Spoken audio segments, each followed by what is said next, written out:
Welcome back to the deep dive. Today we're taking a really rapid plunge into, well, one of the more compelling and maybe complex assets out there, Zcash. That's ZEC. It's the crypto promising, 100% transaction privacy, Yes, built on this idea of genuine digital anonymity. exactly. And our goal today is simple. Give you, the listener, a solid shortcut to understanding Zcash. We need to quickly unpack its tech, Right. dissect this recent market explosion, the one driven Yeah. by some big players, Yeah, we'll get to that. and boil down the frankly conflicted price outlook based on the sources we've got. Okay, so the core concept, let's make sure we nail this first. If Bitcoin is like a totally transparent bank account, right? Every transaction visible. Ledger, yeah. Zcash is meant to be like actual cash in your pocket. Nobody knows what you bought, who from, how much, unless you choose to tell them. That's the whole pitch, really. That's the fundamental aha moment.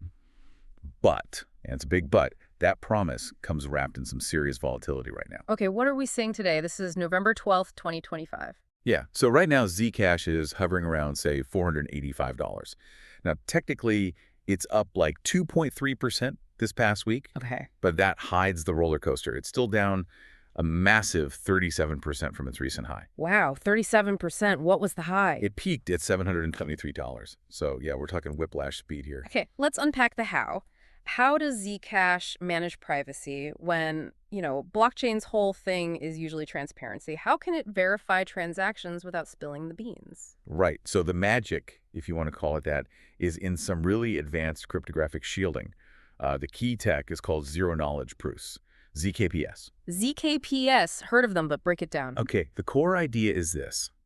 It mathematically separates the proof from the actual data. So the network can confirm, yes, a transaction happened, yes, it was legit, you had the money, you followed the rules, but without ever revealing the crucial details, the amounts, the sender, the recipient, all shielded if you use that feature. That sounds potent, but also like something regulators would absolutely hate. Doesn't that invite illicit use? Isn't that the big risk? That is the central tension, absolutely. Look, connecting this to the bigger picture, this kind of privacy is arguably becoming necessary. Think online tracking, data harvesting, government surveillance. True. So that desire for financial control, that's Zcash's main value proposition. But yes, regulators, Yeah. not fans, generally speaking. Okay. And that pressure definitely keeps some big money on the sidelines. Okay, but here's where it gets really interesting. Based on the materials, you have this cutting-edge privacy tech, Right. but currently only about 20% of Zcash users are actually using the full privacy mode. 4 out of 5 aren't fully shielding. Yeah, that's a critical detail. So if the tech's great and privacy is needed, why is the actual use of the privacy feature, so low? That low adoption rate is... Yeah.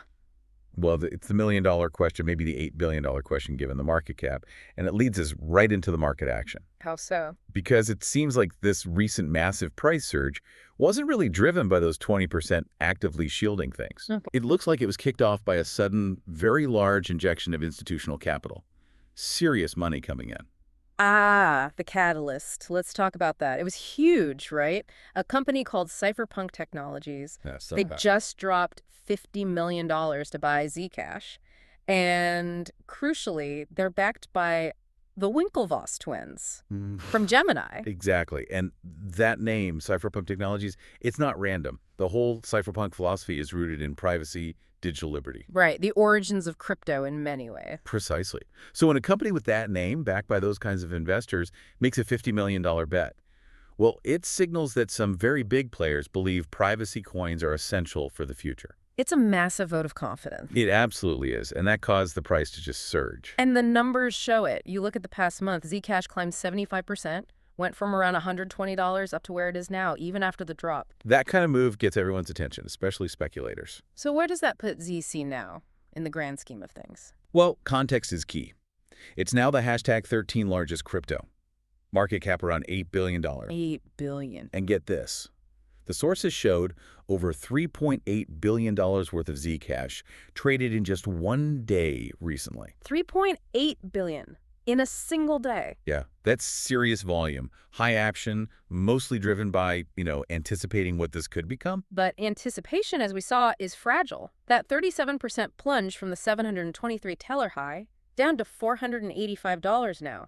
That's a brutal drop. How do we make sense of that pullback? Okay, so this is where technical analysis gave a pretty clear warning. The sources pointed right at the RSI, the Relative Strength Index. RSI, okay. What did it show? It hit 94 recently. Now, for anyone new to charts, RSI over 70 usually means something's overbought, maybe due for a correction. And 94 is? 94 is basically screaming way too high. It's an extreme red alert. The market was way out over its skis. So hitting $723 was just unsustainable froth. Too much optimism too fast. Pretty much. A classic symptom of maybe excess optimism. So the market correcting itself, while painful, was kind of expected technical behavior. I see. But still, 37%. That's rough. Does that institutional money, the cypherpunk buy, does that provide some kind of floor? Or did they just help pump it before the dump? That's what everyone's trying to figure out, isn't it? The institutional money definitely provides some psychological backing, but Zcash is exciting if you can stomach these wild swings. Right. The sources are super clear on this. It is not a steady growth kind of asset.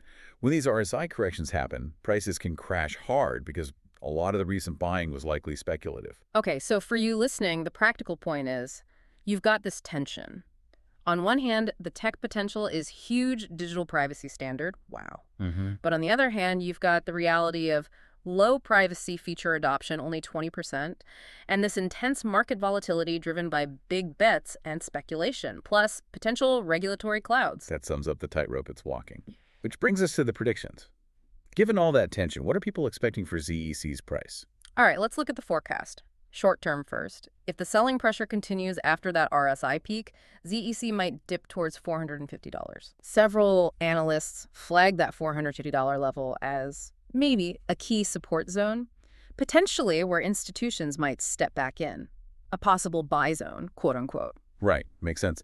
And on the flip side, if sentiment turns positive? Well, if good news hits more big buys, maybe some positive regulatory clarity, who knows? It could bounce back towards $600 by Christmas. That seems to be the optimistic near-term target. Okay, $450 support, $600 resistance.